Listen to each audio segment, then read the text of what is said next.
Rock versus Austin. It's a rivalry that's synonymous with the WWE itself, and it came at the perfect time. The company was in a bit of a rough patch back then. The steroid scandal had left a bad taste in fans' mouths, and the rise of WCW had left Vince McMahon scrambling to keep up. But then, these two larger-than-life wrestlers burst onto the scene and set the whole wrestling world on fire. Their feud defined an era of pro wrestling, and is without a doubt the greatest rivalry the business has ever seen. Now, some could argue that the seeds for this epic rivalry were planted long before these two even crossed paths, based on how they each broke into the business and the WWE. Steve Austin was already a seasoned pro by the time he arrived in the WWE, coming up through the territories and eventually making it big at WCW. But he was creatively stifled and underused, so he took a risk and left the safety of his job to spend time in ECW before finally getting his chance to shine in the WWE. Meanwhile, The Rock was a failed football player who turned to wrestling to pay his bills.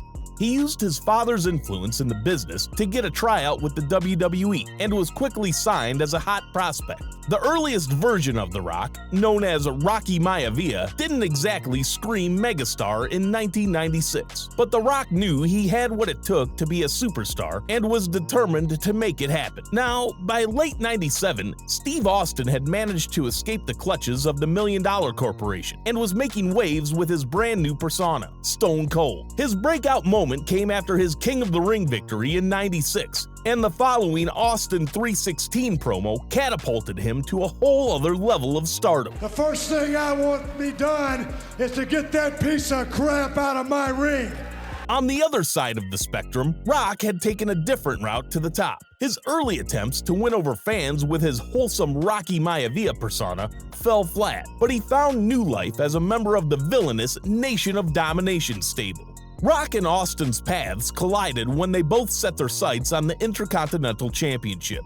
After capturing the strap for a second time from Owen Hart at Survivor Series 97, Austin was ambushed by The Rock and his Nation of Domination crew, leading to the Brahma Bull stealing the title from the Rattlesnake just 8 days later. But their paths were destined to cross again, and it all came to a head on December 7th at the Generation X In Your House, where Austin emerged victorious, reclaiming his Intercontinental title. During this time, Austin's now legendary rivalry with Vince McMahon was just starting to heat up, and Stone Cold knew he had bigger fish to fry than the Intercontinental Championship. So, in a moment that has gone down in wrestling history, the Rattlesnake threw the belt into the New Hampshire River, forfeiting the title and setting his sights on his boss. Meanwhile, the Great One was climbing the ranks of becoming a force to be reckoned with. He became Intercontinental Champion for the second time and held onto the belt for over 8 months, the longest reign with the title for nearly a decade. All the while, Austin continued his ascent to becoming the biggest star in the industry, facing Shawn Michaels at WrestleMania 14 to win the WWF Championship. For much of '98, Austin would further his feud with Mr. McMahon and the corporation. In September 1998, both The Undertaker and Kane pinned Stone Cold simultaneously in a triple threat match, leaving the title vacant. So, at Survivor Series that year, a tournament was held to crown a new champion. Austin was eliminated from the tournament in the semifinals by Mankind after Shane McMahon refused to count to 3. This led to Mankind facing off against The Rock in the finals. McMahon called for the bell as the Great One held his opponent in the sharpshooter, despite Mankind never tapping out. And just like that, The Rock captured his first ever WWF Championship, while also turning heel in the process and aligning with the corporation. As Vince McMahon's corporate champion, The Rock became the company's top heel and went on to trade the belt back and forth in a memorable feud with Mankind. Meanwhile, Austin was hot on the heels of the corporation, and his path was inevitably going to cross with The Rock's. In 1999, Austin aimed to reign the WWF Championship by winning the Royal Rumble, but McMahon had other plans. As the last two men standing, The Rock distracted Austin, allowing McMahon to eliminate him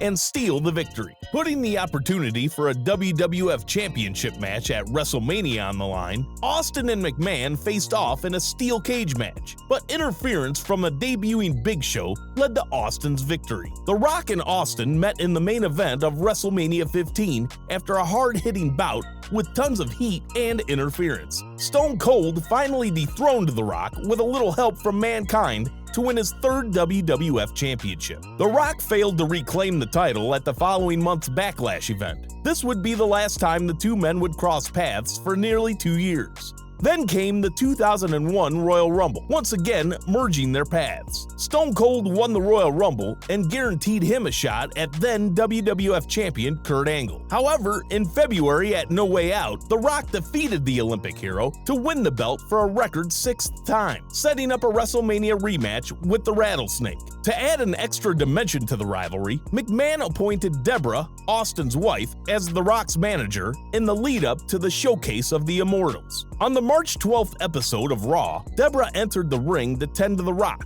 who was trapped in Angle's ankle lock during a rematch between the two. Angle then placed her in the ankle lock, which caused Austin to storm to the ring, level Angle, and then dish out a stunner to The Rock. The Great One retaliated the following week when Austin made his way to the ring during The Rock's match. He found himself on the receiving end of a rock bottom. With the stakes more personal than ever and the WWF Championship on the line, anticipation was at a fever pitch leading up to the April 1st rematch on the grandest stage of them all. As the bell rang, Stone Cold and The Rock locked up in a classic babyface versus babyface matchup, with neither man able to put the other away. The intense brawl was expertly laid out, keeping fans on the edge of their seats. However, the match took an unexpected turn when Vince McMahon strutted to the ring and handed Austin a chair. The Rattlesnake, who had always been known to go against the grain, sold out to McMahon to beat his longtime rival and reclaim the title. It was a shocking moment that left fans stunned and divided. The Rock refused to lie down and fought back with everything he had left. But in the end, he was pinned by Austin. After the match, the Rattlesnake and the chairman shook hands and shared a beer, something that fans never thought they would see. After WrestleMania 17, Austin and The Rock met again on the next night's Raw in a steel cage match, which Austin won with some help of his new heel ally, Triple H. After this match,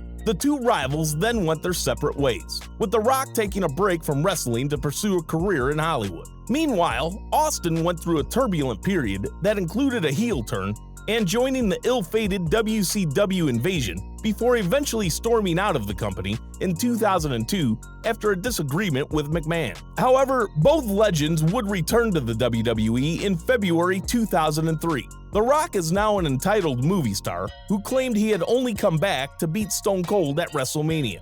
In the weeks leading up to the match, The Rock played the cowardly heel, while Austin was once again the badass redneck. After collapsing at a hotel the night before WrestleMania, Steve Austin was rushed to the hospital, and it became clear that this would be the Rattlesnake's last ever match. Until 2022, of course. On Mania night, Austin entered the ring with OMR stitched onto his iconic vest to mean one more round, as the two went toe-to-toe for the final time in Seattle. The match itself was a classic and potentially the best wrestling match of the trilogy. The Rock finally pinned Austin after delivering 3 rock bottoms, before leaving the ring to let Austin savor the moment.